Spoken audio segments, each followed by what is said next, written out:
ordinary differential equation. Right. क्यों भाई इसका नाम ऑर्डिनरी डिफरेंशियल इक्वेशन क्यों होता है? एनीबॉडी?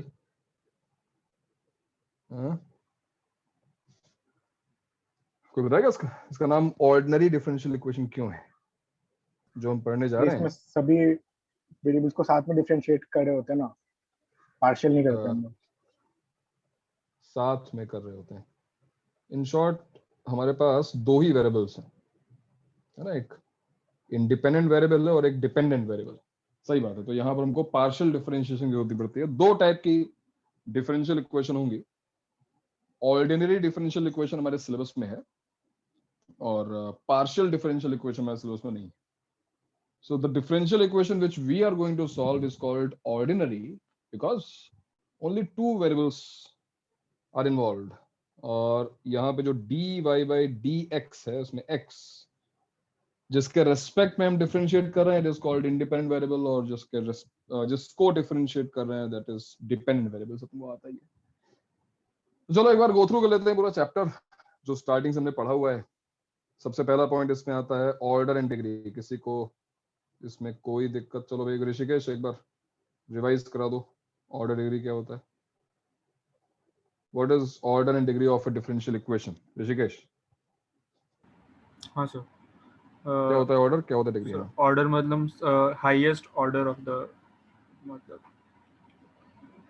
वन डेरिवेटिव है ना, highest order derivative with non zero coefficient. जैसे मान लो लिखा हो पुराना एग्जांपल जो हमने क्लास में भी लिया होगा, 1 प्लस dy by dx का होल स्क्वायर पावर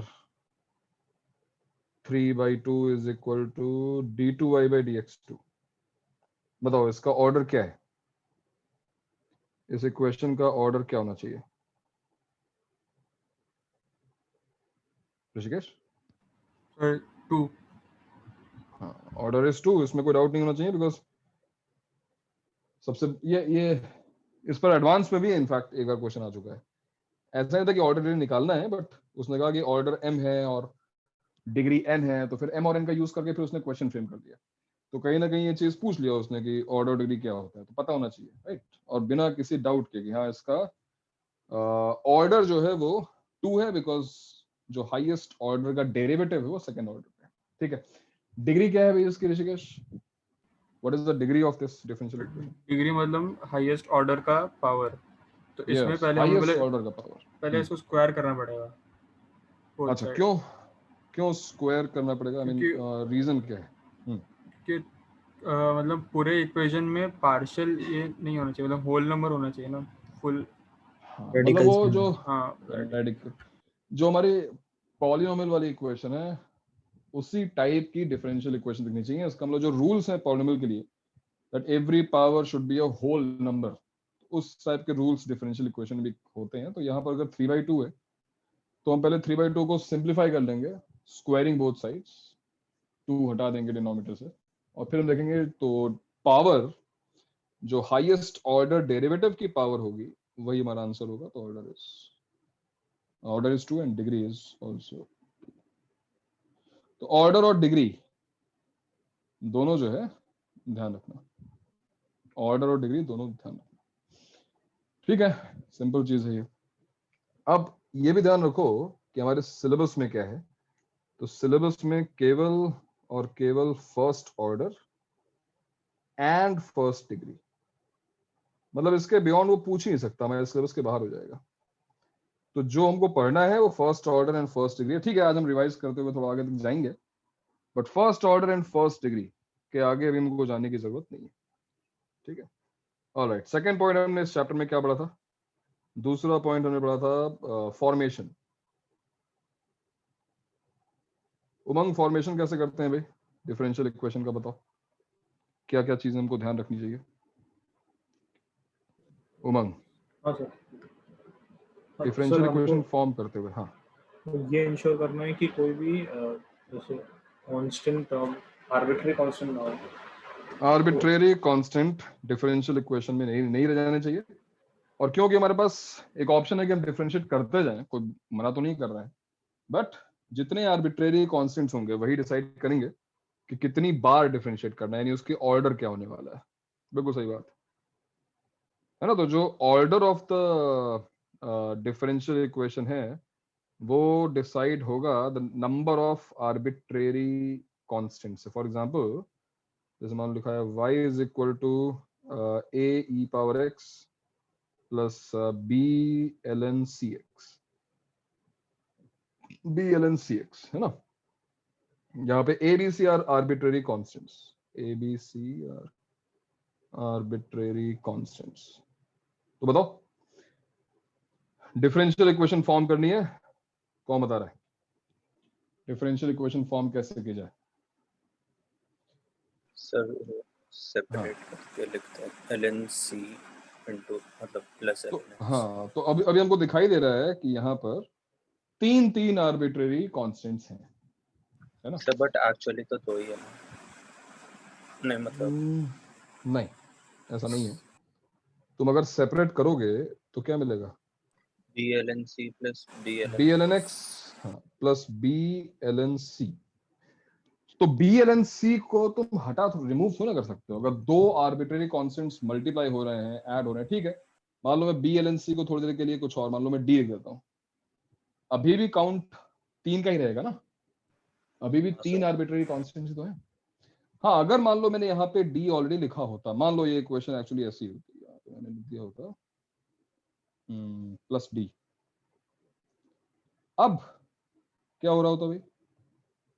अब क्या होता, मान लो यहाँ पे d होता है, तो हमने जो चीज, अगर तुम्हें याद आ रही हो, मैंने कहा था कि अगर दो आर्बिट्रेरी कांस्टेंट्स सिंपलीफाई हो सकते हैं, ऐड सब्ट्रैक्ट मल्टीप्लाई डिवाइड होकर एक आर्बिट्रेरी कांस्टेंट बन सकता है, तो वो काम कर लो। इसको मैंने सपोज C1 लिख दिया, b ln c plus b is C1, है ना। तो हुआ क्या, इससे हुआ ये कि जहां पर हमको इनिशियल इक्वेशन में चार दिखाई दे रहे थे a b c d, अब हमको तीन ही दिखाई दे रहे हैं। सो आर्बिट्रेरी कांस्टेंट्स तीन है, इसका मतलब जो डिफरेंशियल इक्वेशन फॉर्म करनी होगी वो थर्ड ऑर्डर की होनी चाहिए, है ना। क्या है कि भाई कैसे फॉर्म करेंगे इसको? फर्स्ट टाइम किया हमने differentiate dy by dx, a e power x b by x हो गया। सेकेंड टाइम डिफरेंशिएट किया हमने, and this is a e power x minus b by x square. और थर्ड टाइम डिफरेंशिएट किया हमने, तो again a e power x plus 2b upon x cube, है ना। तो अभी तुम देख सकते हो कि ओरिजिनल इक्वेशन तो थी हमारे पास, call this equation 1, equation number 2, equation number 3 and equation number 4।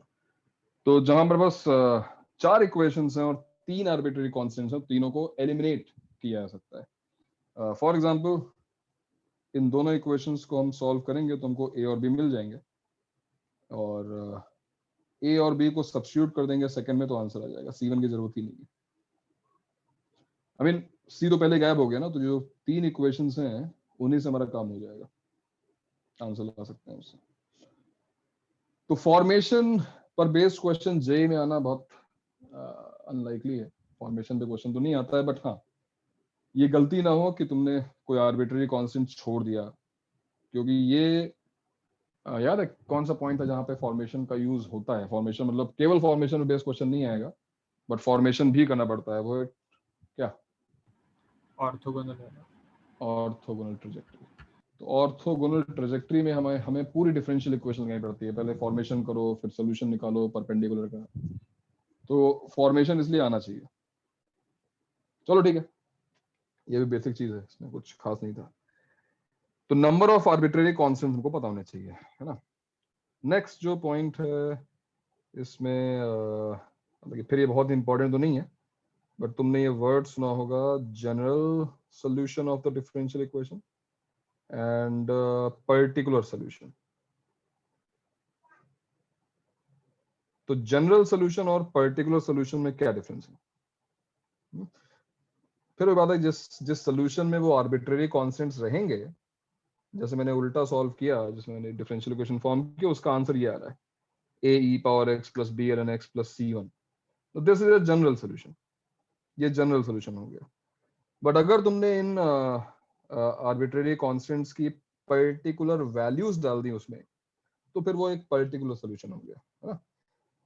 तो पर्टिकुलर सोल्यूशन में बेस्ड क्वेश्चन आ सकता है कि वो कर्व फाइंड करो और तुम्हें कोई कंडीशन दे दी कि हाँ भाई f of 0 0 है, f of 1 2 है, ऐसा कुछ दे दिया और तुमसे वो पर्टिकुलर सोल्यूशन पूछ लिया गया. तो पर्टिकुलर सोल्यूशन में बेस्ड क्वेश्चन आ सकते हैं, आए भी हैं पहले. तो केवल रिमाइंड कराने के लिए कि ऐसे ऐसे टर्म्स भी थी, general solution and particular solution, ऐसा था. फिर हमने जो है सोल्यूशन स्टार्ट कर दिया था, सोल्यूशन टू डिफरेंशियल इक्वेशंस. और सोल्यूशन टू डिफरेंशियल इक्वेशन में पहला पॉइंट था सबसे इजी वाला, क्या कहते हैं, वेरिएबल सेपरेबल, है ना. तो वेरिएबल सेपरेबल करने की मुझे तो नहीं लगता कोई जरूरत है क्या? वेरिएबल सेपरेबल फॉर्म को रिवाइज करने की कोई जरूरत लग रही है तुम किसी को? मतलब इंटीग्रेट करना ही है, I don't think so. Variable separable और होमोजीनियस, कन्वर्टिबल टू होमोजीनियस, ये सब आता है. हम सीधे पहुंचते हैं, सबसे इंपॉर्टेंट है और 90% चांस है कि यही तुमसे पूछी जाएगी. Linear differential equation, linear differential equation of first order. What is a linear differential equation? Linear differential equation क्या होती है, बताओ. अरे रिवाइज कर ही रहे हैं तो हम टर्म्स जितनी भी होती है उसमें क्लैरिटी होनी चाहिए, कोई एम्बिग्युइटी नहीं होनी चाहिए. सर तो क्या डिग्री हमें पता है? 1 है उसकी. हाँ, डिग्री 1 है.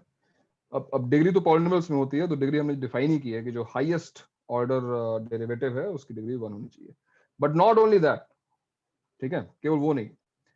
डिफरेंशियल इक्वेशन को लीनियर तब बोलेंगे जब डिपेंडेंट वेरिएबल या उसका कोई भी differential coefficient, first order, second order, nth order, जो भी ग्रेटेस्ट है, वो सारे फर्स्ट डिग्री के होने चाहिए. मतलब मैं ये कह रहा हूँ कि जैसे मान लो लिखा हो d2y/dx2 डिग्री 1 है, प्लस dy/dx का whole square plus y equals to x. अब ये लीनियर डिफरेंशियल इक्वेशन नहीं रहेगी, ठीक है. All it's differential coefficients will must be of first degree. तो अगर यहां पर ये स्क्वायर नहीं होता, अब ठीक है, अब ये लीनियर डिफरेंशियल इक्वेशन है. कुछ कांस्टेंट्स मल्टीप्लाई कर दो तो हमें कोई फर्क नहीं पड़ता, चलेगा, ठीक है ना. तो डिफरेंशियल इक्वेशन को लीनियर तब बोला जाएगा जब उसकी डिग्री 1 होगी, यस. बट केवल डिग्री क्योंकि हाईएस्ट ऑर्डर डेरिवेटिव की कैलकुलेट होती है, तो सारे जो डिफरेंशियल कोएफिशिएंट्स हैं उसकी डिग्री 1 होनी चाहिए. लेकिन तुम्हें फिर इसमें बहुत ज्यादा सर खपाने की जरूरत नहीं पड़ेगी, बिकॉज तुम्हारे सिलेबस में फर्स्ट ऑर्डर डिफरेंशियल इक्वेशन ही है, यानी उसमें ये टर्म आएगी नहीं. और फिर लीनियर बोल ही दिया, इसका मतलब dy/dx की पावर जो है 1 होनी चाहिए, खत्म हो गई बात, है ना.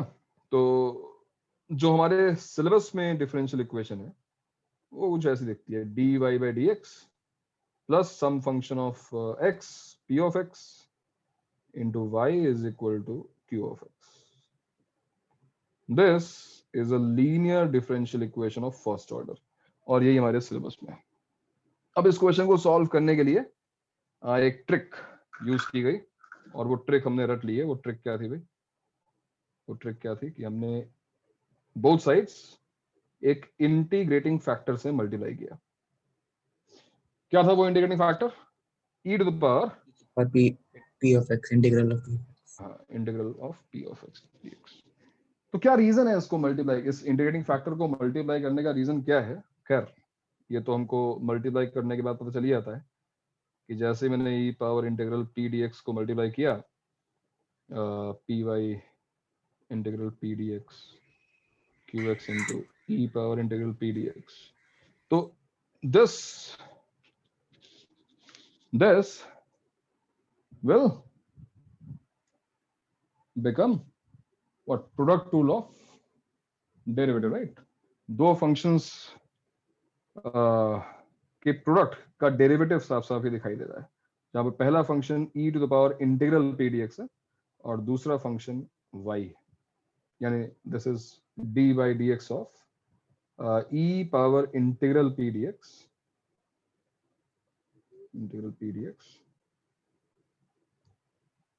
into y।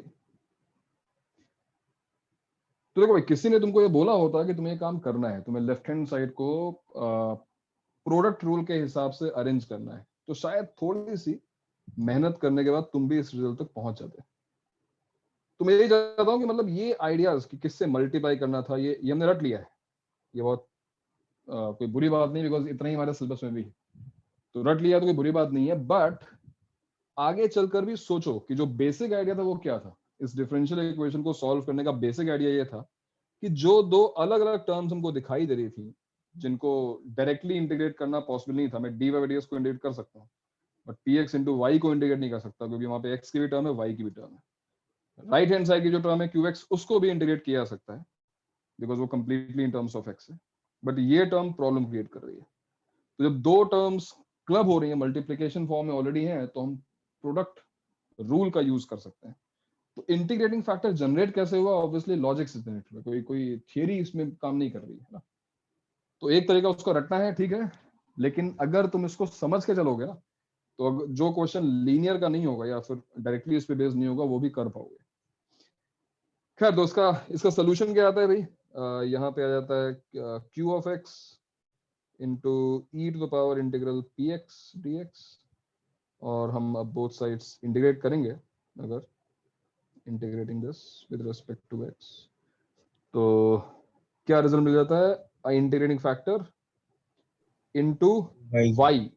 हालांकि y मैं लिख रहा हूं, बट y का यहाँ पे मतलब है डिपेंडेंट वेरिएबल, मतलब जिसके भी रिस्पेक्ट में तुमने इंटीग्रेट किया, equals to integral qx into integrating factor और d ऑफ वही अपना इंडिपेंडेंट वेरिएबल जो भी हो। ठीक है, तो ये हमारा सबसे इंपॉर्टेंट पार्ट है डिफरेंशियल इक्वेशन का। इसी पार्ट पर बेस्ड क्वेश्चन हमेशा आते हैं। ट्रस्ट में, अगर होमोजेनियस फॉर्म का क्वेश्चन नहीं है, अगर question homogeneous y equal to vx solve नहीं हो रहा है, तो ये मान के चलो कि कोई भी डिफरेंशियल इक्वेशन तुम्हें मिलेगी, वो फर्स्ट ऑर्डर फर्स्ट डिग्री वाली डिफरेंशियल इक्वेशन होगी, इसी फॉर्म की होगी। ये तो ये कंफर्म बात है, इससे आगे वो जा ही नहीं सकता। ठीक है, तो चलो इस पर एक क्वेश्चन कर लें, आगे बढ़ते हैं। इस पहले, क्योंकि ये भी तुम्हें पता ही है, इसमें कुछ नया तो नहीं है, लेकिन एक दो क्वेश्चंस प्रैक्टिस के लिए कर लेते हैं। तो सपोज ऐसा कुछ है, x square into x square minus 1 dy by dx plus x into x square plus 1 y is equal to x square minus 1। ठीक है, find the general solution, find the general solution to this differential equation. निकालो, चलो solve करो, थोड़ी सी मेहनत लगेगी लेकिन हो जाएगा आराम से।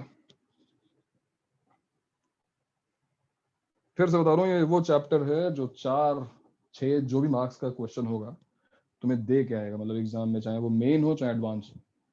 तो ये चैप्टर्स, मतलब इसमें इतना तुम्हें प्रो हो जाना है कि क्वेश्चन कैसा भी आए, क्योंकि कोई बहुत ज्यादा ट्रिकी क्वेश्चन वो बना ही नहीं सकते, और अगर बहुत ज्यादा ट्रिकी बनाना चाहते हैं तो उसकी भी हम यहाँ प्रैक्टिस कर लेंगे। बट डिफरेंशियल इक्वेशन का एक क्वेश्चन पेपर 1 पेपर 2 में किसी एक पेपर में होगा ही होगा, और एक वो क्वेश्चन जो है वो तुमसे सॉल्व भी हो जाएगा। थोड़ी सी प्रैक्टिस कर लो, 4 मार्क्स फ्री के बैठे हुए। तो क्या ये है हमारी इस first order first degree differential equation है ये? बिल्कुल, अगर हम इस चीज से डिवाइड कर दें तो दिखाई दे रहा है dy by dx plus x square plus 1, एक x कैंसिल हो गया, x x square minus 1 into y is equal to 1 upon x square. तो अब तुम्हें वो इंटीग्रेटिंग फैक्टर से मल्टीप्लाई करना, इंटीग्रेट करने की जरूरत नहीं है, तुम डायरेक्टली ये रिजल्ट, इसलिए तुम्हें रटा भी हुआ है, डायरेक्टली ये रिजल्ट यूज करो। लेकिन उसके पहले हमको इंटीग्रेटिंग फैक्टर जरूर कैलकुलेट करना होगा। What is integrating factor? E to the power integral, ये जो लिखा हुआ है x square plus 1 upon x into x square minus 1 dx। चलो भाई इसको इंटीग्रेट करो और सॉल्व करो, जल्दी बताओ क्या आंसर आ रहा है।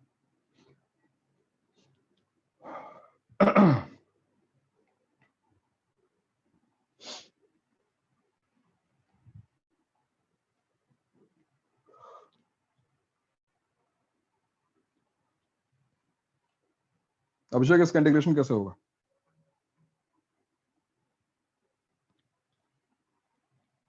हाँ अभिषेक? सर वो डिनोमिनेटर को हम्म टी सब्स्टिट्यूट करके करना। डिनोमिनेटर को टी सब्स्टिट्यूट कर देंगे, मतलब डिनोमिनेटर मतलब x हाँ into sir. X square minus 1 को। हाँ सर, मतलब पूरे को एक्स क्यूब माइनस। तो क्या होगा उससे? उसका डेरिवेटिव होगा 3x स्क्वायर माइनस 1, वो तो अच्छा हाँ ऊपर सर, वही फिर तुम ऊपर 3 से वाले को। डिवाइड करोगे। हाँ सर। तो एक पार्ट तो हो जाएगा, जो दूसरा पार्ट आएगा उसका क्या करेंगे फिर? Constant upon x into x square minus 1, उसका क्या पार्शियल फ्रैक्शन? हाँ, या फिर सर एक्स स्क्वायर से मतलब पूरा कॉमन लेके डिवाइड कर दो एक्स क्यूब से। एक्स क्यूब से डिवाइड कर दें पूरे को, फिर क्या होगा? और कोई भाई, किसी को दिखाई दे रहा है कि वन स्टेप इंटीग्रेशन कैसे हो सकता है? एक स्टेप में इंटीग्रेशन हो रहा है। हाँ, x को tan थीटा, x को tan थीटा। अच्छा, ऊपर हो जाएगा sec स्क्वायर थीटा, नीचे क्या हो जाएगा भाई? tan theta into tan square theta minus 1। फिर इसका क्या करेंगे? आई मीन ठीक है, फिर t इंटू टी उसका माइनस 1 आ गया, फिर तुम वही काम करोगे, पार्शियल फ्रैक्शन। हाँ सर एक इसको स्टेप। फ्रैक्शन हाँ को 1/x + 1 + 1/x - 1 - 1/x। हाँ, तुमने पार्शियल फ्रैक्शन यूज कर लिया, ठीक है, उससे आंसर आ रहा है, बट मैं कह रहा हूँ कि एक ही स्टेप में हो रहा है, तुम्हें देख क्यों नहीं रहा तुम लोगों को यार? सर एक ही स्टेप में आंसर आ रहा है, एक्स स्क्वायर से डिवाइड कर दें। Very good. ये 1 + 1/x स्क्वायर और ये x - 1/x है। ठीक है, अगर नहीं दिखाई दिया कोई बात नहीं, तुम शायद 4 स्टेप में करोगे, ये एक स्टेप में आ रहा है। x माइनस ये टर्म बड़ी इंपॉर्टेंट है यार इंटीग्रेशन में। मैं तो ये मानता हूँ सबसे ट्रिकी सब्स्टिट्यूशन ये वाला है, x + 1/x और x - 1/x वाला, है ना? x पावर 4 + 1 x, इस टाइप के जो रूट ओवर tan x, इस टाइप का जो इनडेफिनिट इंटीग्रेशन था, उसमें सबसे बढ़िया ट्रिक ये वाली है। बाकी ट्रिग्नोमेट्री वाले तो हमें दिख ही जाते हैं, यही वो ट्रिक है, इसको याद नहीं चाहिए। x - 1/x का डिफरेंशिएशन 1 + 1/x स्क्वायर है। खत्म हो गया ना? क्या आंसर आ गया? e to the power ln -1/x। x - 1/x। और ये ध्यान रहे कि यहाँ पर इंटीग्रेशन कांस्टेंट नहीं यूज करना है कभी भी, ये इसके प्रूफ नहीं है। तो सर मॉड भी आता है। मॉड, ओके, बात गलत नहीं है कि 1/x का जो इंटीग्रेशन है वो ln mod x है, बट यहाँ पर हम नहीं यूज करते हैं मॉड का, क्योंकि मॉड से क्या होगा, तुम इसके डोमेन को फिर चेंज कर दोगे। और हम यहाँ पर मॉड मतलब डिफरेंशियल इक्वेशन में मॉड का यूज नहीं करना है, उसे मान चलो। यहाँ पे हम अपना आंसर लिखेंगे x square minus 1 whole upon, ठीक है? क्योंकि देखो, तो मॉड यूज करते हैं अगर यहाँ पर, तो सबसे पहली बात कि जो फिर इंटीग्रेटिंग फैक्टर का यूज था कि हम उसको चलो अब इंटीग्रेट करते हैं, तो इंटीग्रेट अब कर ही नहीं पाएंगे क्योंकि मॉड आ गया है। तो पहले मॉड को रिमूव करना पड़ेगा, कंडीशंस बनानी पड़ेंगी, तो इन सब की कोई जरूरत नहीं है, तुम डायरेक्टली क्वेश्चन को सॉल्व कर सकते हो, ठीक है? इंटीग्रेटिंग फैक्टर आ गया है, तो क्या आंसर होता है भाई? x square minus 1/x integrating factor into y is equal to whole integration of qx, क्या था? 1/x square, 1/x square 1 upon x square into x square minus 1 upon x dx। तो क्या आंसर आ रहा है final? x square minus 1 upon x into y is equal to what? अब ये तो इंटीग्रेशन इजी है भाई, x square upon x cube 1/x हो गया minus ln x + 1/2x square.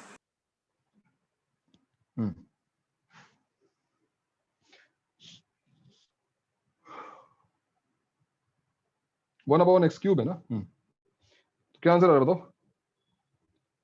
X square minus 1 upon x into y is equal to ln x आगे बताओ plus 1/2 x square plus c. तो ये है डिफरेंशियल इक्वेशन का सॉल्यूशन। ठीक है, ओके। तो एक और क्वेश्चन ट्राई करते हैं। तो उसमें हमें कहीं कुछ सोचना ही नहीं था ना, सीधे सीधे जो ट्रिक थी उसको फॉलो किया, हमारा आंसर आ गया। एक और क्वेश्चन अगर ऐसा ट्राई करें, मान लो लिखा है x plus 2y cube into dy by d x equals to y। ये देखो भाई,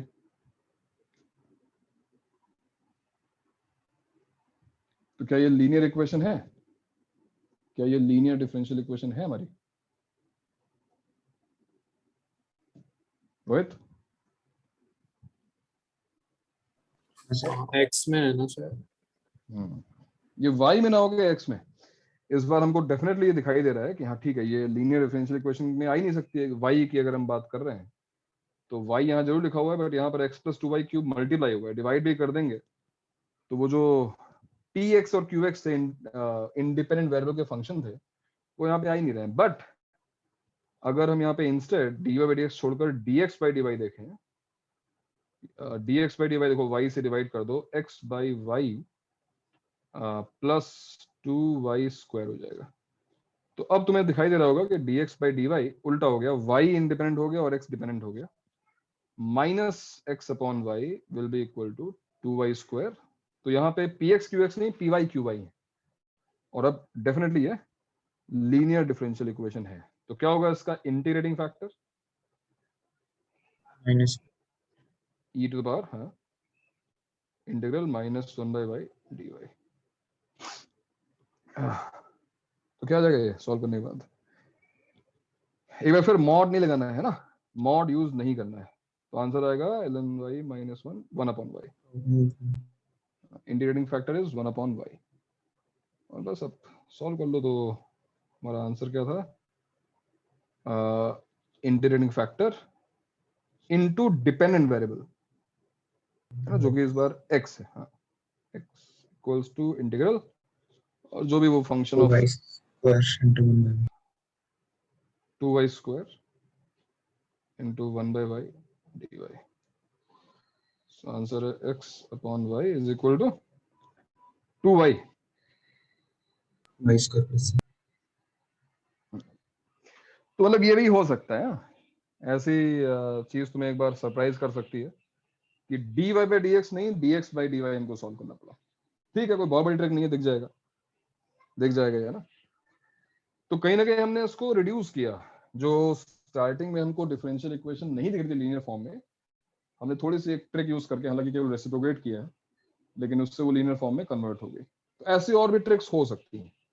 ऐसी ट्रिक्स में तुम्हें प्रॉपर सब्स्टिट्यूशन यूज करके उसको लीनियर फॉर्म में कन्वर्ट करना पड़ सकता है। तो इसमें एक जेनरिक फॉर्म है इस टाइप की, मतलब इस टाइप के क्वेश्चंस तुम्हें मिल जाएंगे लीनियर फॉर्म में, जिसमें होता है dy by d x plus function of px function of x into y equals to qx function of x और इंटू यहाँ पे y पावर n है मान लो। सपोज यहाँ पर y पावर n है ना। अब ये लीनियर फॉर्म में नहीं है, ये इक्वेशन इसके लीनियर फॉर्म में नहीं है, बट हम इसको रिड्यूस कर सकते हैं, इसको लीनियर फॉर्म में ला सकते हैं। कैसे, क्या ट्रिक थी यहाँ पर? सो वो y पावर n से डिवाइड करके वो dy पावर n।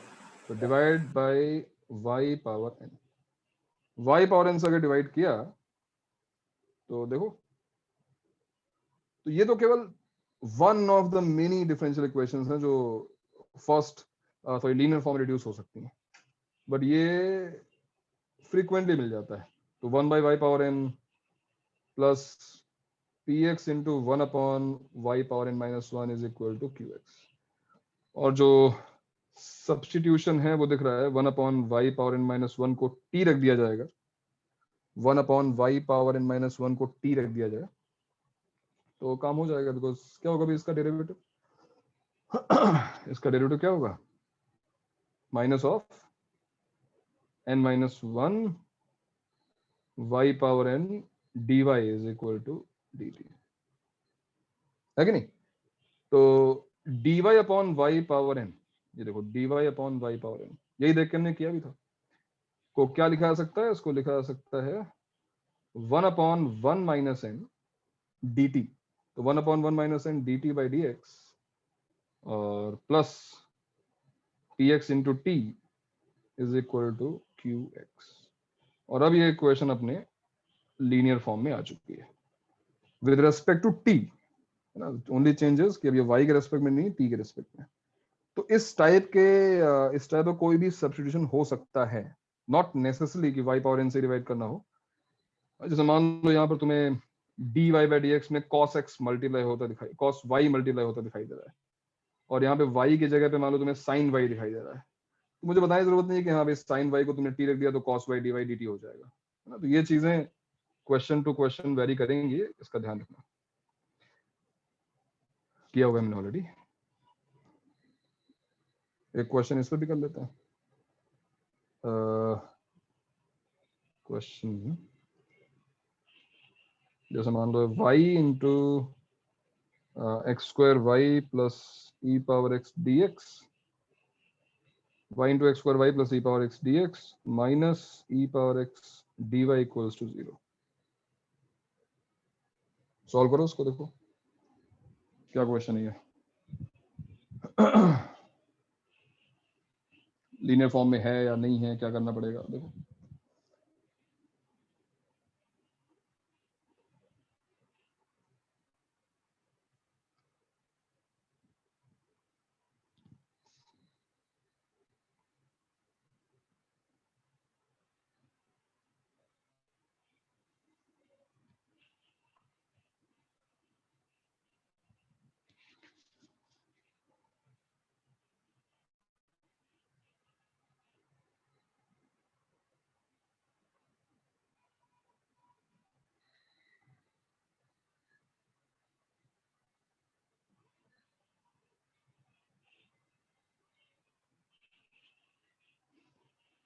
हाँ भाई, बना कुछ?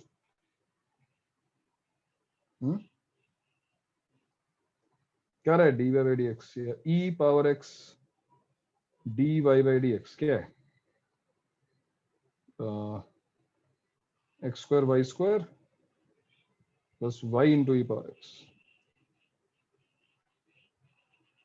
तो ये तो उसी फॉर्म में आ गया जो हमने भी पढ़ी है, e power x D y by d x minus y into e power x is equal to x square y square. E power x को तो हम डिवाइड कर ही सकते हैं, उसमें बड़ी बात नहीं है, बट इंपॉर्टेंट है कि वाई स्क्वायर से डिवाइड कर दिया जाए। क्यों भाई? 1 upon y square d y by d x, e power x से भी डिवाइड कर रहे हैं, minus 1 upon y is equal to x square into e power minus x. तो दिख रहा है ना कि क्या करके हम इसको लीनियर फॉर्म में कन्वर्ट कर सकते हैं। माइनस 1 बाई वाई को टी रख दिया, तो फिर 1 upon y square d y is equal to d t. तो क्या बन गया? D t by d x plus t is equal to x square into e power minus x. खत्म बात। क्या होगा भाई इंटीग्रेटिंग फैक्टर? इंटीग्रेटिंग फैक्टर क्या होगा? Hello, e power x, e power integral 1 dx, तो ई पावर एक्स क्या answer आ रहा है? T into e power x is equal to integral x square into e power minus x into e power x d x. Solve करो पूरा, छोड़ना नहीं बीच में। क्या रहा है? Minus e power x upon y is equal to, ये कैंसिल हो गया, एक्स क्यूब बाई 3 प्लस सी। सही है भाई? ठीक है ना? समझ में आ गई बात? तो ये वो लीनियर डिफरेंशियल इक्वेशन में कन्वर्ट करने का एक आसान तरीका है, कोई बहुत डिफिकल्ट मेथड नहीं है। मेथड वो फिर डिफिकल्ट हो भी सकता है। तो अभी हम केवल अगर सिलेबस की बात करें तो एक होमोजीनियस इक्वेशन बच जाती है, वही तुम्हें y equal to v x वाली चीज पता ही है, उसको रिवाइज करना है क्या या स्किप कर सकते हैं? होमोजीनियस फॉर्म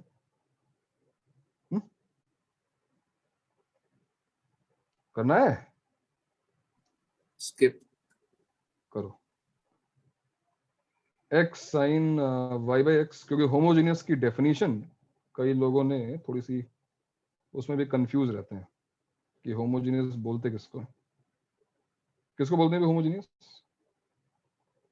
किस टाइप की इक्वेशन को होमोजीनियस बोला जाता है?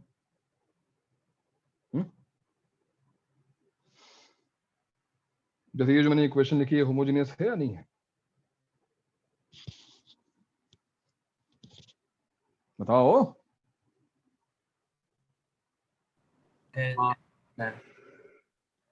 कैसे पता किया कि होमोजीनियस है कि नहीं है? वो हर टर्म की degree sine y by x की डिग्री थोड़ी ना होती है। उसे नहीं देखा ना। तो y equal to t x और x equal y equal to t y और x equal to t x. हाँ, मतलब y equal to v x, ये जो ट्रिक है तुम्हारी यही तुम्हें बताती भी है कि इक्वेशन होमोजीनियस है कि नहीं। y equal to v x रखने के बाद y तो गायब हो जाएगा, y तो गायब हो जाएगा, लेकिन उसके साथ साथ एक और काम होगा, वो ये कि v और x की टर्म्स सेपरेट होनी चाहिए, क्योंकि अगर वो नहीं हो रहा है तो फिर ये होमोजेनियस नहीं है। जैसे यहाँ पर अगर डिग्री की बात ना की जाए, सिंपली देखा जाए कि y equal to v x के बाद होगा क्या, x साइन v, अच्छा dy क्या हो जाएगा भाई, dy क्या हो जाता है, dy is v dx plus x dv है ना, ये dy बाई dx लिख लो सीधा सीधा, dy से dx को डिवाइड कर लो तो क्या हो गया, v plus x dv by dx is equal to y यानी vx sine v minus x।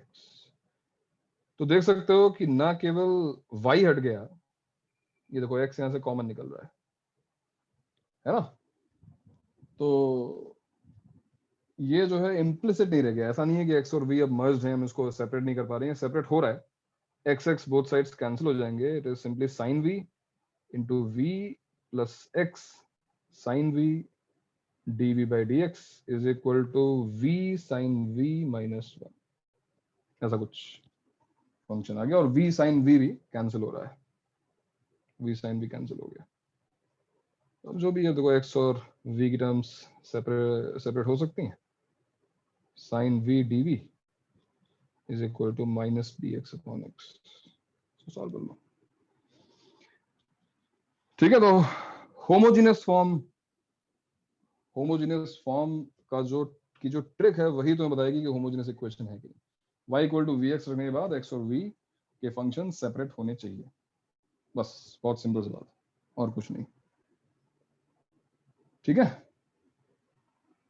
आगे बढ़े। इसके बाद क्या पढ़ा था हमने होमोजीनियस फॉर्म के बाद? हाँ, फिर कुछ ऐसी इक्वेशंस जो होमोजीनियस नहीं, होमोजीनियस में जो कन्वर्टेबल है, जिनको होमोजीनियस फॉर्म में कन्वर्ट किया जा सकता है, तो वो बहुत ही, अब उस पर क्वेश्चन देना फालतू टाइम का वेस्टेज है। ऐसी कुछ equation dy by dx is equal to एक लीनियर इक्वेशन अगर है, क्योंकि उसका ये फिर मुश्किल हो जाएगी, अगर एक लीनियर इक्वेशन है a2x दूसरी भी लीनियर इक्वेशन है,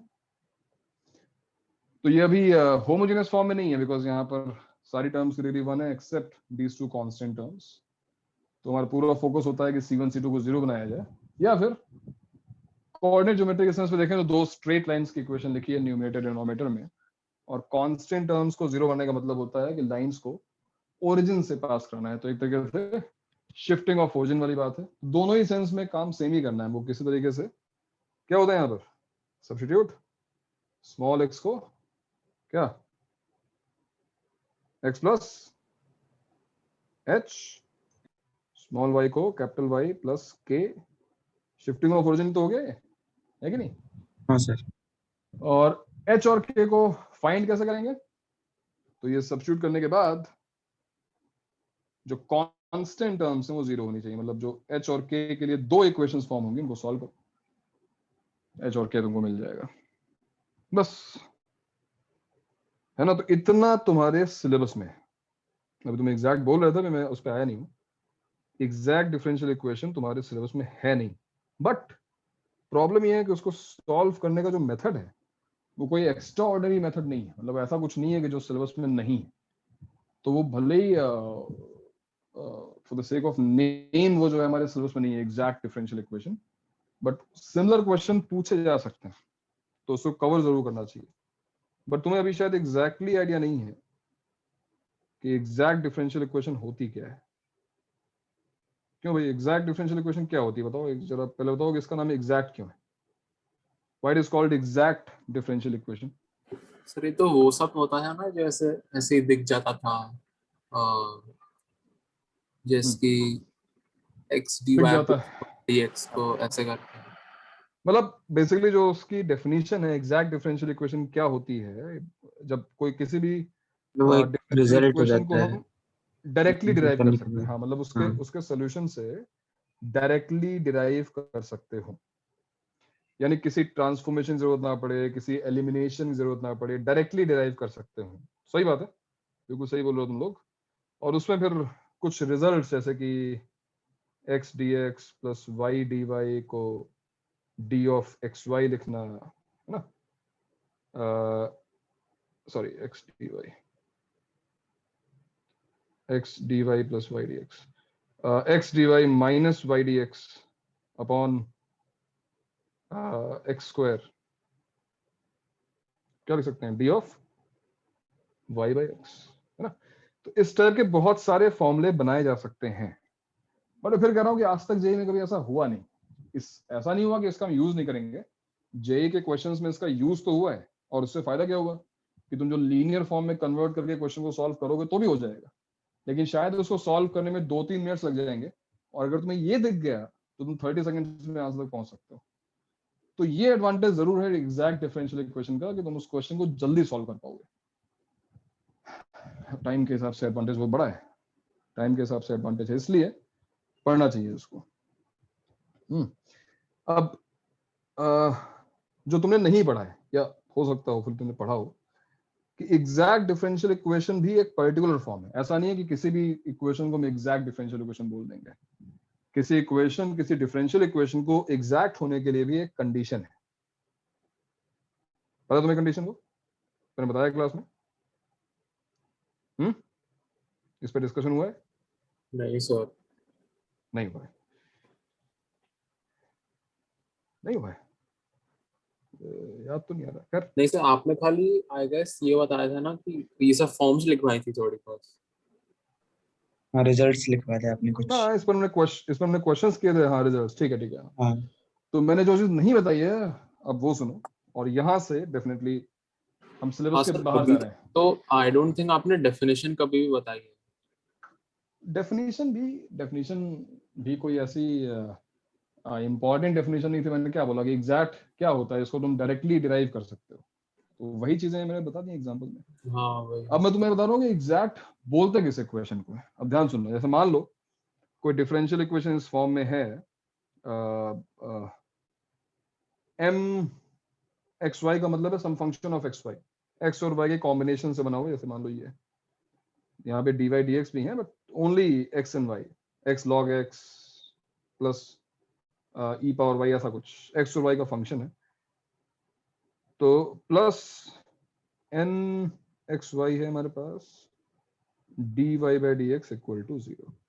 सो we have a first order first degree differential equation, but यहाँ पर ये बहुत ही गंदे functions of x and y हो सकते हैं, नॉट नेसेसरली होमोजीनियस हो, जरूरी नहीं है कि ये फर्स्ट ऑर्डर वाली इक्वेशन में कन्वर्ट हो जाते हो, है ना।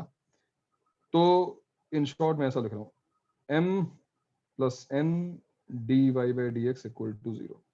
तो हर डिफरेंशियल इक्वेशन जो हमारे सिलेबस में है वो हमें कुछ ऐसी ही दिखाई देती है, राइट भाई। हर डिफरेंशियल इक्वेशन जो हमें सॉल्व करनी होगी उसमें dy बाई dx की वैल्यू क्या होगी इन terms of x and y, तो लिखी होगी। अब इस इक्वेशन को एग्जैक्ट होने के लिए, टू बी एग्जैक्ट, कंडीशन है। और यहां से पार्शियल डिफरेंशियल इक्वेशन के कुछ थ्योरम, कुछ रिजल्ट्स जो है वो शुरू हो जाते हैं यूज, यहाँ पे हमें यूज करने पड़ेंगे। तो केवल इसको याद रखो, ये बड़ा अच्छा रिजल्ट है। ये इसलिए अच्छा रिजल्ट है, कई बार हम इस टाइप के क्वेश्चन में फंस जाते हैं कि कैसे इसको अरेंज करें इन टर्म्स को, कैसे आंसर तक पहुंचे। लेकिन अगर तुमने इस ट्रिक को यूज किया, तुम्हें वो बहुत ज्यादा सोचना नहीं पड़ेगा। ट्रिक ये है कि अगर इस इक्वेशन में ये जो दो फंक्शंस हैं m और n, इनमें जो पहला फंक्शन है उसको y के रेस्पेक्ट में पार्शियली डिफरेंशिएट किया जाए, del m by del y। Sir ये और जो आपने एमओडी में बताया था क्या, इम्प्लिसिट? एमओडी में दूसरी चीज थी। एमओडी में था कि अगर इम्प्लिसिट फंक्शन है तो dy बाय dx निकालने के लिए हम पार्शियल डिफरेंशिएशन यूज कर सकते हैं, है ना। लेकिन ये चीज डिफरेंट है। इस इक्वेशन को एग्जैक्ट होने की कंडीशन ये है, सर अगर ये, हाँ, ये जो एग्जैक्ट वाला है, इसमें ये भी लीनियर के लिए ही डिफाइंड है कि? अभी हम फिलहाल लीनियर के लिए ही बात कर रहे हैं। अभी हम केवल लीनियर इक्वेशन की बात कर रहे हैं, क्योंकि सिलेबस में लीनियर से आगे वो जाएगा ही नहीं। लीनियर के बाद अगर तुम्हें डिग्री बढ़ानी है डिफरेंशियल इक्वेशन की तो उसकी भी डिस्कस कर लेंगे, आज डिस्कशन हो सकता है। लेकिन फिलहाल हम लीनियर की बात कर रहे हैं। तो del M by del y, इसको याद करने का तरीका बड़ा आसान है। देखो ना, इसमें डिवाइड किससे हो रहा है, एन को dx डिवाइड कर रहा है, और डिवाइड करोगे तो m को dy डिवाइड करेगा। So del m by del y, partial differentiation of m with respect to y should be equal to partial differentiation of n with respect to x। अगर ऐसा होता है, फॉर एग्जाम्पल, तुरंत मान लो एक example बनाया जाए, अगर x power 4 minus 2xy square plus y power 4 मान लो dx है ना। तो ये क्या है, ये m है। देखो m dx, जो फंक्शन dx से मल्टीप्लाई हो रहा है वो m है। तो उसको तुम्हें डिफरेंशिएट करना होगा with respect to y partially, ठीक है। प्लस या माइनस, माइनस कर लो 2x square y minus 4xy cube and plus sine y dy इक्वल टू 0। अब ये डिफरेंशियल इक्वेशन हमारे सामने आई तो हम पहली बार में समझ जाएंगे कि भैया ये जो है होमोजेनियस तो है नहीं, क्योंकि यहाँ पे साइन y लिखा हुआ है। होमोजेनियस होने का चांस ही खत्म हो गया। अब हो सकता है कि ये लीनियर फॉर्म में कन्वर्ट हो जाए, by proper substitution linear form में कन्वर्ट हो जाए, but that will be very tricky, इतना आसान नहीं होगा। तो चलो इसको चेक करते हैं पहले, क्या ये लीनियर फॉर्म में है, और उसको वेरीफाई करते हैं। ध्यान रहे ये m है, बताओ मुझे क्या है del m by del y, बताओ भी, जल्दी बताओ। माइनस 4x y के रेस्पेक्ट में, हाँ हाँ, प्लस 4y क्यूब। और del n by del x क्या है, तो इस माइनस को भूलना मत। देखो यहाँ पे प्लस यूज किया है मैंने, ठीक है, तो माइनस को मत भूलना। x के रेस्पेक्ट में डिफरेंशिएट करो, माइनस लगाना है, तो माइनस 4xy, और साइन y का डेरिवेटिव 0 हो जाएगा। इसका क्या होगा, x के रेस्पेक्ट में कर रहे हो, प्लस 4y क्यूब। तो ये हमने भी कंफर्म कर लिया कि भाई जो इक्वेशन मेरे सामने है वो डेफिनेटली एग्जैक्ट डिफरेंशियल इक्वेशन है। अच्छा, ये कंफर्म करने के बाद अभी मैं तुम्हें आंसर लाने की भी ट्रिक बताऊंगा। लेकिन अगर एक बार ये हो गया है तो अब समझ लो कुछ ऐसा होने वाला है जो हमने क्लास में कवर किया हुआ है। हम डायरेक्टली इस डिफरेंशियल इक्वेशन को सॉल्व कर सकते हैं, ये बात तो कंफर्म है। और आई थिंक ये सबको दिख गया होगा अब तक कि अगर हम प्रॉपर पेयरिंग करें, सीधे आते हैं यहाँ पे,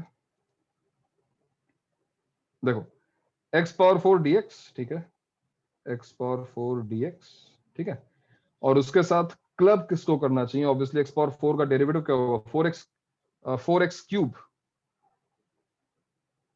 x पावर 4 dx तो सॉल्व करना ही नहीं है, सॉरी, x पावर 4 dx तो सॉल्व हो जाएगा ना, x पावर 4 dx तो इंटीग्रेट हो जाएगा। नेक्स्ट टर्म पे आते हैं, माइनस 2xy स्क्वायर dx। हाँ, इसको देखो, अब दूसरे ब्रैकेट की कौन सी टर्म इस साथ क्लब करनी चाहिए, क्या लग रहा है? Minus 2x² x² y dy, क्योंकि ये साफ दिखाई दे रहा है कि अगर हम माइनस कॉमन लेंगे तो ये किसका डेरिवेटिव है भाई? 2x dx, तो हमने x² y कहीं ना कहीं x² को डिफरेंशिएट d किया of होगा, x square y square. 2y dy, तो हमने कहीं ना कहीं y² को डिफरेंशिएट किया होगा। So this is derivative of x² y square, साफ दिखाई दे रहा है, राइट। दूसरा बात देखो, ये y पावर 4 dx, y के साथ x है तो इसको भी क्लब करना पड़ेगा, और y पावर 4 dx क्लब किसके साथ हो रहा है? Plus 4x y³ dy 4xy³, 4 देखते ही हमको हिंट मिल गया था कि 4xy³ dy, तो ये भी बहुत क्लियरली दिखाई दे रहा है।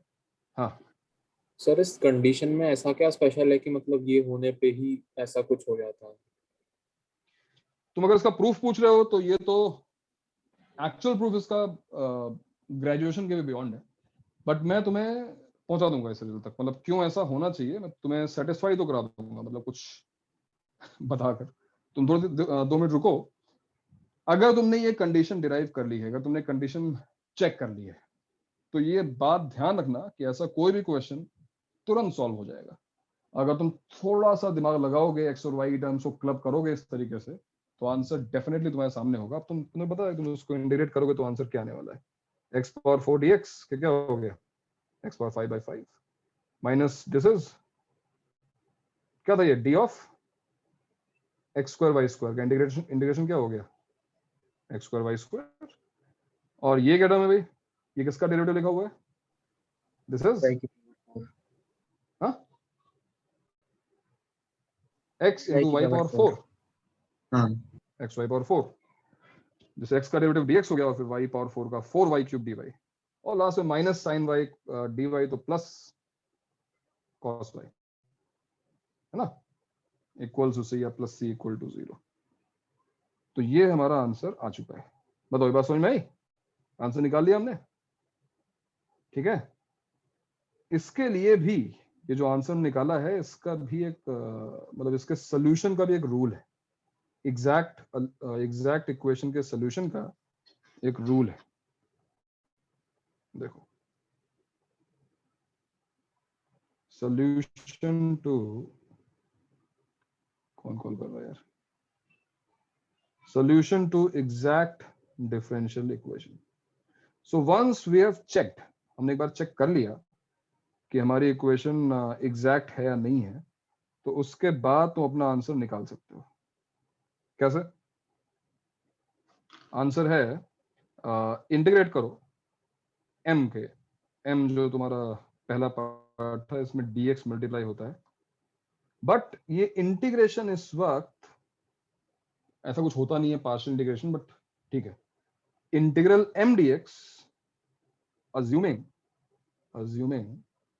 y as constant,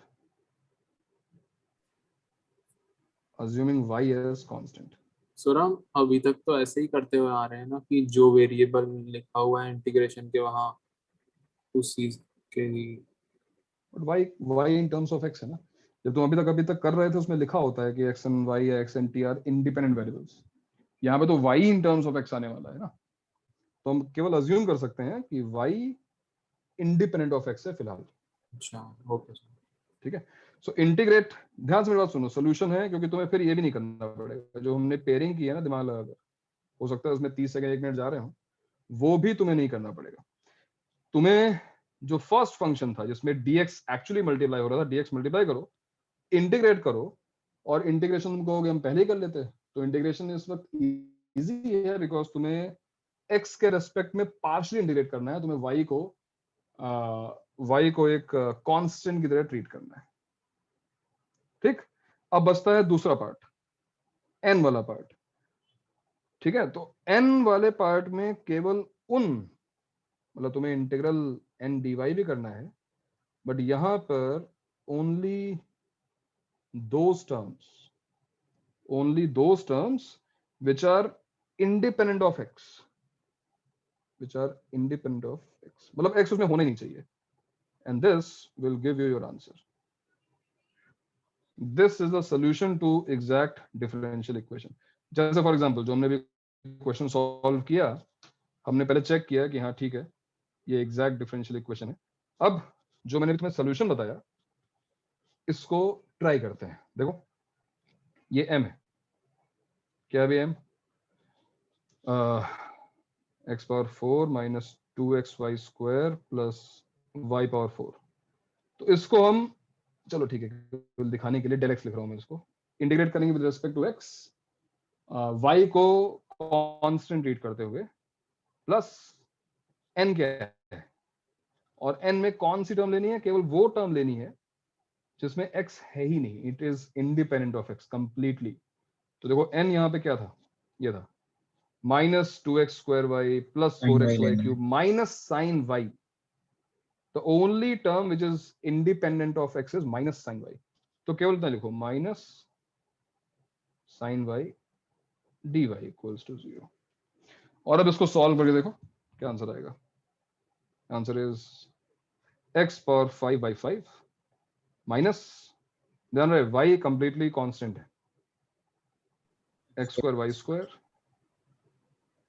x y power 4 plus cos y equal to c। तो सेम आंसर है। तो जो थोड़ा बहुत काम बचा था वो भी खत्म हो गया अगर तुमने इसको रट लिया तो। Solution to exact differential equation, अगर हमने एक रट लिया कि नीचे कि इस तरीके से हम डायरेक्टली सॉल्यूशन निकाल सकते हैं, काम खत्म हो गया। चीजें इतनी इजी नहीं है क्योंकि जो और भी अच्छे क्वेश्चन, हाँ बोलो सर सॉल्यूशन का जो आपने वो लिखवाया फॉर्मूला सा, वो कहीं से आ जाता है कि किसी ने ऐसे ट्रिक बनाई उसने ऑब्जर्व किया? नहीं आता है यार, ये आता है, ये बहुत आगे की चीजें हैं। जैसे तुम, चलो ठीक है अभी तुम पूछ ही रहे हो, थोड़ा बहुत डिस्कशन इस पे कर सकते हैं, ठीक है। जैसे मान लो एक इसको प्रूफ तो नहीं कहूंगा मैं, लेकिन एक आइडिया लेने के लिए मान लो कि जिस डिफरेंशियल इक्वेशन को हम सॉल्व करना चाहते हैं उसका आंसर कुछ ऐसा है, some function of x y equal to constant, जैसे ये आंसर है ना, some function of x y equal to constant. अब ऐसा करते हैं कि इसको with respect to x differentiate करते हैं, एक्स के रेस्पेक्ट में इसको डिफरेंशिएट किया जाए। तो क्या तुम्हें याद है, ये मैंने एमओडी के टाइम पे बताया था कि dy by dx इज, याद है, minus del f by del x upon, याद है, del y by del, याद है, del f by del y। हाँ sir. Del f by del x upon del f by del y. ये मैंने बताया था एमओडी के टाइम पे, ये नहीं डिफरेंशियल इक्वेशन में बताया था। क्यों भाई, याद है? हाँ सर याद है। प्रणय को याद है कि नहीं? हाँ हाँ आ रहा है थोड़ा याद। थोड़ा याद आ रहा है। तो इसी को अगर मैं रीअरेंज करूं, देखो del f by del x, del f by del x plus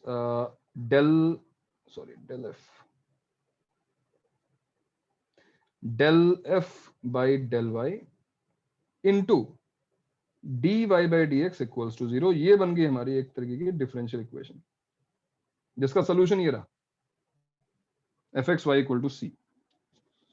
अब जरा कंपेयर करो जो मैंने भी तुम्हें सिखाया, कंपेयर करो इस चीज को m प्लस n, कंपेरिजन करो उसका, तो साफ दिख रहा है कि जो m है वो del f by del x है और जो n है वो del f by del y. और यहां से इस चीज को ऑब्जर्व करो कि अगर मैं m को y के रेस्पेक्ट में पार्शियली डिफरेंशिएट कर रहा हूं तो उसका मतलब क्या है, दिस इज सेकेंड डेरिवेटिव। अब ये कुछ नया है तुम्हारे लिए, but anyways del 2f by del x del y,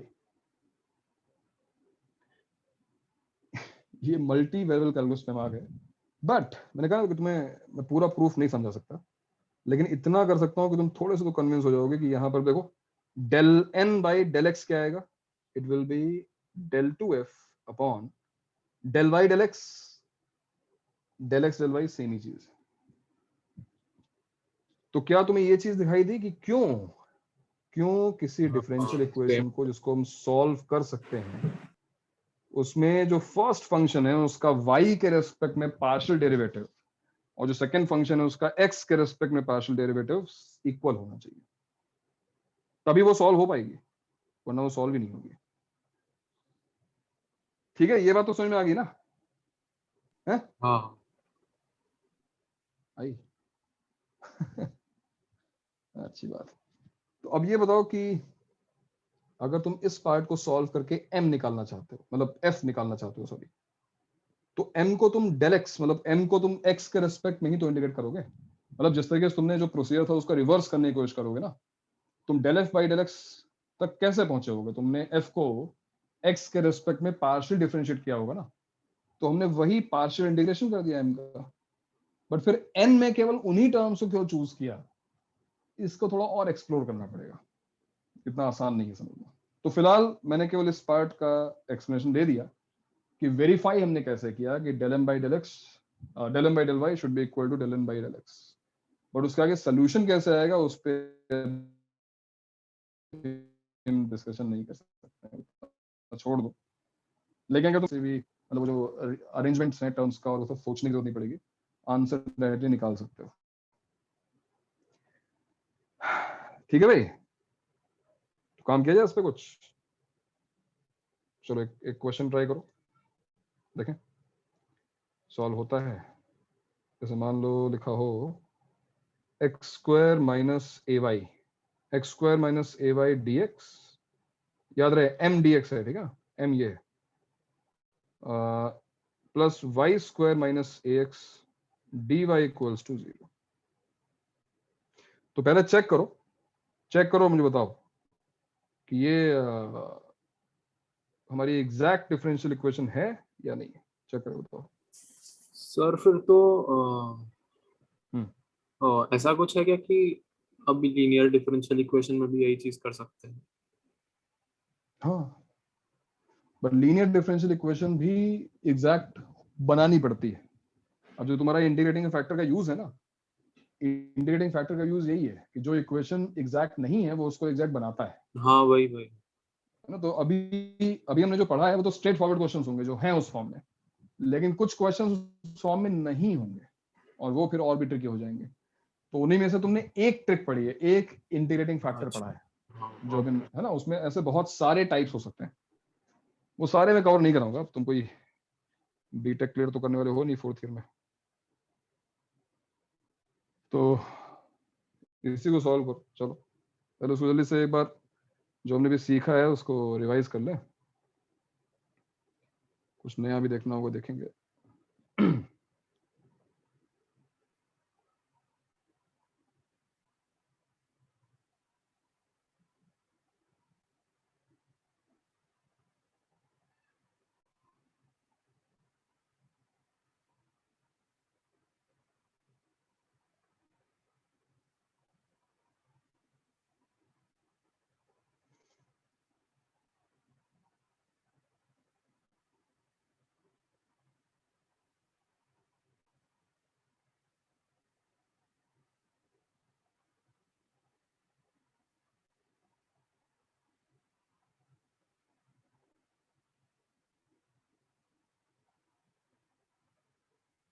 ये एग्जैक्ट फॉर्म में है कि नहीं है?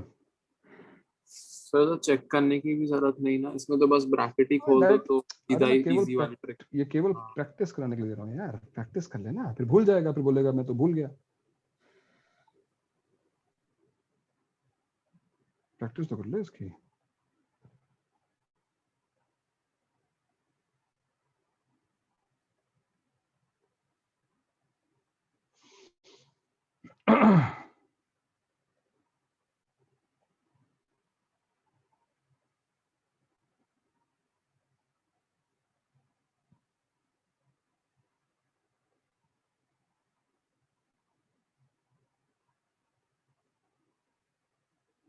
बताओ भाई।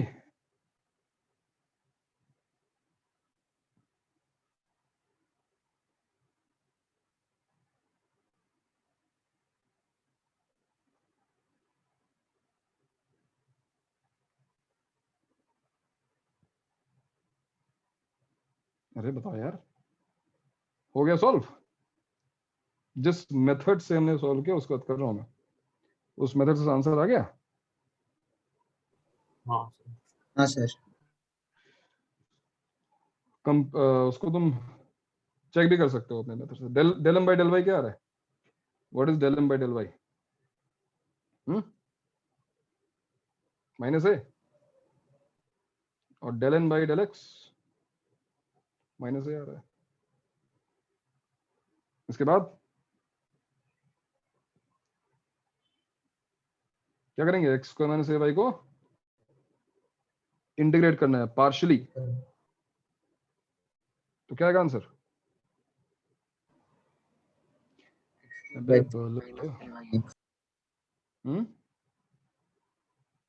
X cube by 3 minus A by A X. X Y, हाँ, और यहाँ पे केवल उस टर्म को इंटीग्रेट करना है जो बाई 3।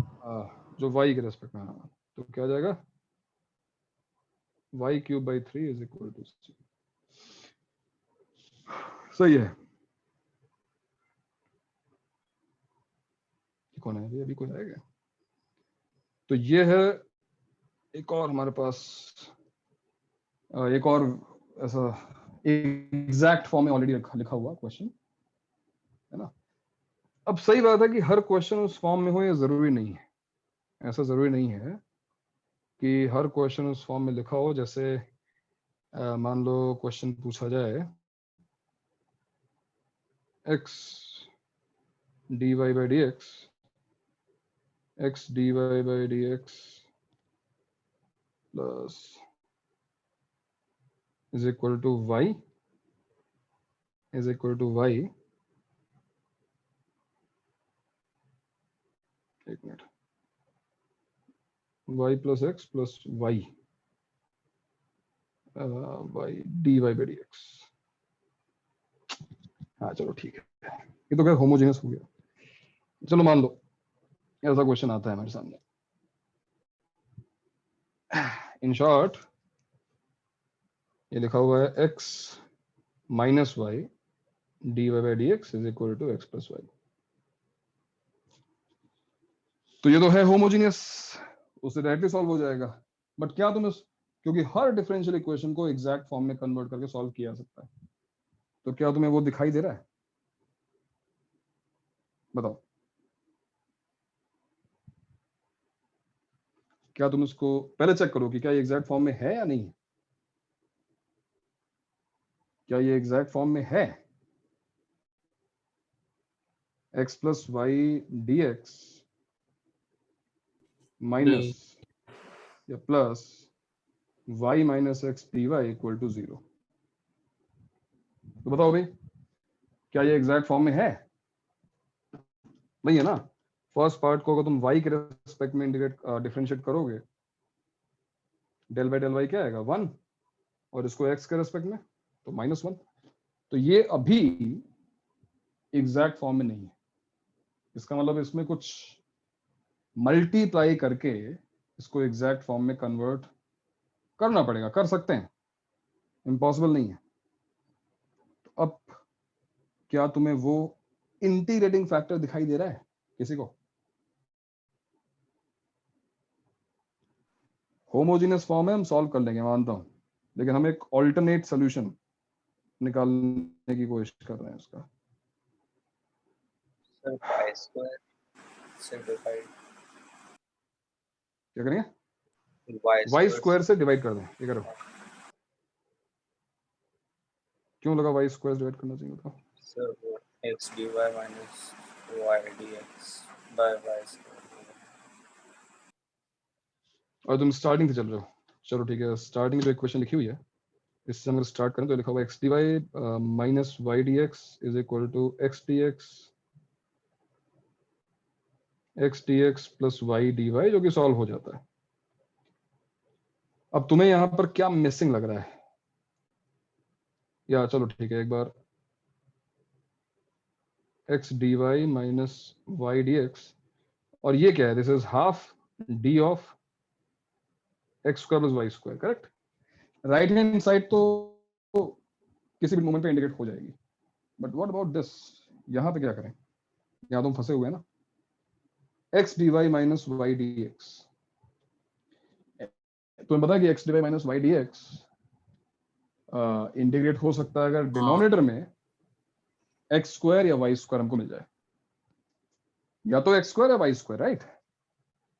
तो मान लो थोड़ी देर के लिए ठीक है चलो मैंने जबरदस्ती इसमें क्या किया, एक एक्स स्क्वायर से डिवाइड कर दिया, एक्स स्क्वायर से डिवाइड किया तो एक्स स्क्वायर से मल्टीप्लाई भी कर लिया।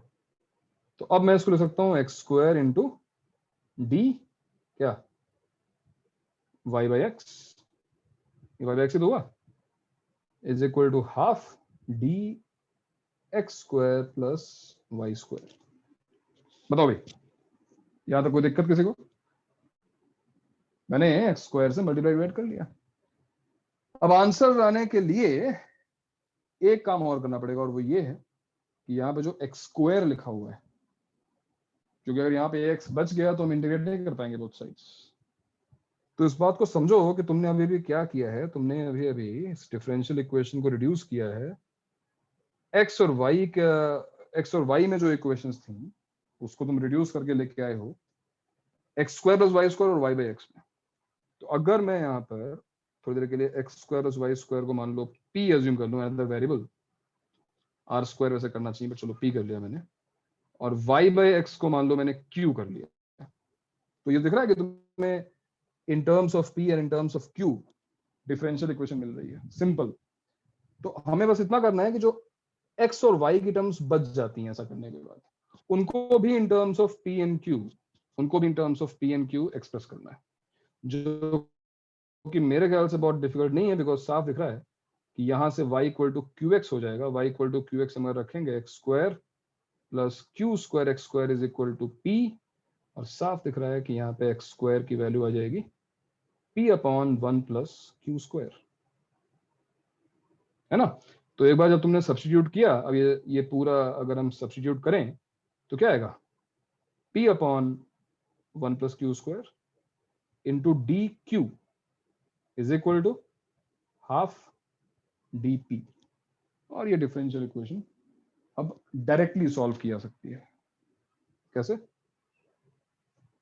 dq upon 1 plus q square is equal to half dp by p। ये हो गया सॉल्व। क्या आंसर आ गया?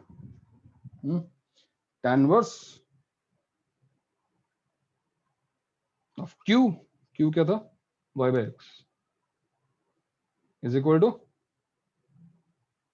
बोलो हाफ ln p, p क्या था, x स्क्वायर y स्क्वायर।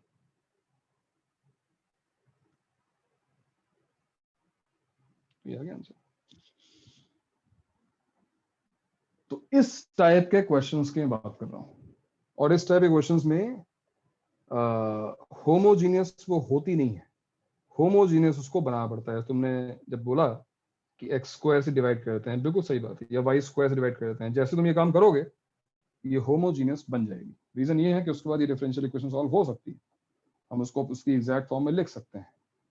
तो इन चीजों को इंटीग्रेटिंग फैक्टर बोलते हैं।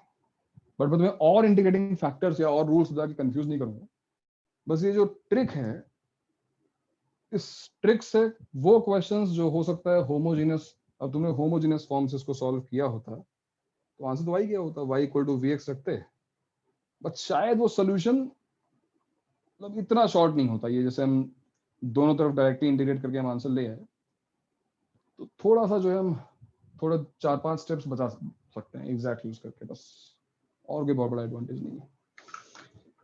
ठीक है भाई, सर बट उसको इतनी आइडेंटिफाई कैसे हाँ, करेंगे क्या चीज? होमोजेनस से लंबा पड़ेगा एग्जैक्ट से? मैं ये नहीं कह रहा हूं तुम इससे करो, ये तब यूज करो जब होमोजेनस भी काम नहीं आ रहा, लीनियर भी काम नहीं आ रहा, तब इस टाइप के टर्म्स को स्टोर करो और सोचो कि एग्जैक्ट से हो सकता है। मैं नहीं कह रहा हूं कि एग्जैक्ट को यूज ही कर लो। हाँ, अगर वो चीज डायरेक्टली, जैसे मान लो जो ऊपर हमने क्वेश्चन किया था, हमको साफ साफ दिखाई दे रहा था कि ये टर्म्स क्लब हो रही है, ऐसा कोई क्वेश्चन सामने आ जाए इस टाइप का, बड़ी बड़ी टर्म्स लिखी हुई है और तुम्हें समझ में नहीं आ रहा है कि इसको कैसे सॉल्व किया जाए लीनियर से, ऐसा नहीं है लीनियर से सॉल्व होगा ये लीनियर डिफरेंशियल इक्वेशन ही है ना। प्रॉपर सब्स्टिट्यूशन करके हम इसको बना सकते हैं, बट वो प्रोसेस बहुत लंबा है। तो अगर तुम्हें ये टर्म्स पेयरिंग करके मिल रही हो और तुम्हें दिख जाता है तो कर लो सॉल्व, और अगर नहीं दिखता है तो फिर जो यूजुअल मेथड्स हैं हमारे उनको यूज करो।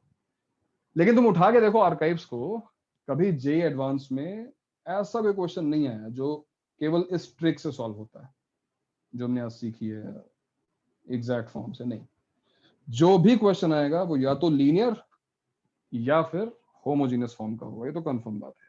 इसलिए बहुत कोई दिक्कत वाली बात नहीं है, ठीक है, परेशानी की बात नहीं है। आगे अगर पढ़ना होगा कभी तो पढ़ेंगे, लेकिन मेरे हिसाब से भी कोई जरूरत नहीं है वहां तक पढ़ने की। पांच टाइप के इंडिकेटिंग फैक्टर होते हैं और उनके वहां तक जाने का मतलब नहीं, कंफ्यूज हो गए फालतू में, इतना बहुत है। ठीक है भाई, तो इतना डिफरेंशियल इक्वेशन याद रखो।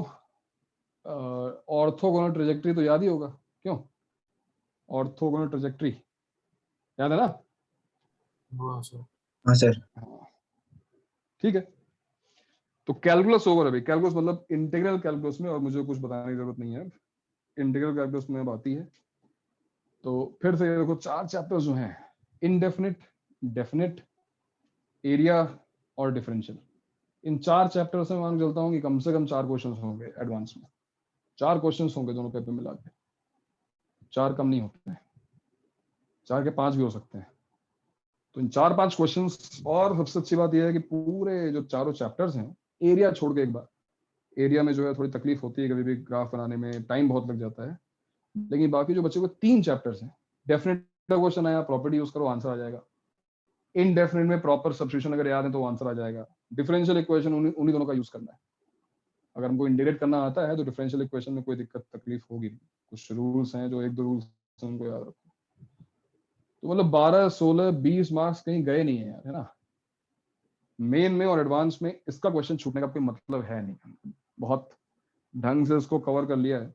बस तुम थोड़ी प्रैक्टिस कर लो, अच्छे असाइनमेंट्स लगा लो, अच्छे क्वेश्चंस बुकलेट सॉल्व कर लो, खत्म है। ठीक है, अब हम आएंगे डिफरेंशियल कैलकुलस पर इंटीग्रल के बाद, और इसमें हम पढ़ेंगे mean value theorems. Mean value theorems revise कर लिया जाए, और रिवाइज करना भाई। मीन वैल्यू थ्योरम्स के अलावा लिमिट्स, कंटिन्यूटी एंड डिफरेंशियबिलिटी। रुको एक मिनट, डिफरेंशियल कैलकुलस पहले हम लोग वो कर लेंगे। नेक्स्ट लेक्चर में मैं PNC and probability, yes, PNC and probability जो है रिवाइज करवाऊंगा। पीएनसी प्रोबेबिलिटी का रिकर्जन वाला पार्ट, और थोड़े बहुत जो और पार्ट्स हैं वो रिवाइज करेंगे जब भी नेक्स्ट लेक्चर होगा।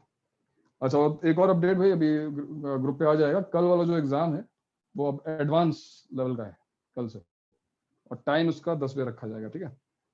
तो अब थर्सडे का हर टेस्ट एडवांस लेवल का ही होगा, और चेंज ये होगा कि अब न्यूमेरिकल वैल्यू के अलावा मल्टीपल चॉइस क्वेश्चंस भी होंगे, क्योंकि मल्टीपल चॉइस क्वेश्चंस की बहुत दिनों से प्रैक्टिस नहीं हो रही है, लास्ट टाइम बोला भी था। कल स्कूल भी है। हाँ सर, हमारा टेस्ट भी गौरव का चल रहा है, प्रीलिम। स्कूल मतलब क्या? अच्छा, वो प्रैक्टिकल्स हैं क्या? हाँ हाँ सर। कितने में से है वो? कब से कब तक होंगे? मेरा मतलब वाला सुबह है, हाँ सर, ऐसे 3 सात स्लॉट्स हैं 3 अलग अलग। स्लॉट्स हैं। हाँ फ्री कब हो रहे हो? कितने बजे फ्री होगे फाइनली सब लोग? हाँ, अरे लास्ट स्लॉट किसका है शाम का भाई? 3 स्लॉट्स हैं तो लास्ट स्लॉट किसका है? वो कब है? 5-6 बजे ज्यादा थोड़ी ना होगा, स्कूल में काम है ना। हाँ सर। कल को लेक्चर रखा हुआ है क्या? कल को लेक्चर होता है तुम लोगों का थर्सडे सर, को? वो जो नहीं। मैंने कहा ना 3 वो है बैचेस से जिनका हम्म। वो है, तो उसमें जो लास्ट है उसका खत्म होगा 5:30 को स्कूल में। 5:30 को खत्म हो जाएगा उसका? अच्छा, स्कूल में, ओके। तो फिर उस हिसाब से कल कौन सा बैच जा रहा है यहाँ पे? एबीसी कौन सा जा रहा है? सबका है ना सर। नहीं मतलब लास्ट वाला स्लॉट किसका है? सी का है? किस ग्रुप का है? अरे भाई प्रणव, प्रणय तो किसमें है भाई? ए में, बी में, सी में, किसमें है? कुछ नाम दिया होगा ना? हाँ प्रणय, मैं बी में था। तो बी में था कि बी में है? हाँ हूँ। उसी में है ना। ओके, तो ए बी, तो तुम्हारा कौन सा, तुम्हारा सेकंड स्लॉट है प्रणय कि थर्ड है? सेकंड। सेकंड। तो फर्स्ट ए का है, सेकंड बी का है, ठीक है। तुम्हारा कब खत्म हो जाएगा प्रणय पेपर, प्रैक्टिकल सॉरी? और 2:15 PM लिखा है उसमें स्कूल में। 2:15 PM पे ओवर हो जाएगा, ठीक है। हाँ तो कल का शाम को रखते हैं फिर 4 to 7 एडवांस 4 to 7, ठीक है। कल 4 to 7 रखते हैं फिर। और यह थर्सडे को होगा, ये तो इसी वीक रहेगा ना प्रैक्टिकल का जो भी नाटक चल रहा है, अगले वीक तो नहीं रहेगा ये। सर ये तो और फर्स्ट प्रैक्टिकल है ना, अभी बाकी सब्जेक्ट्स के भी होंगे ना। ठीक है, देखो कितने कितनी देर चलता है।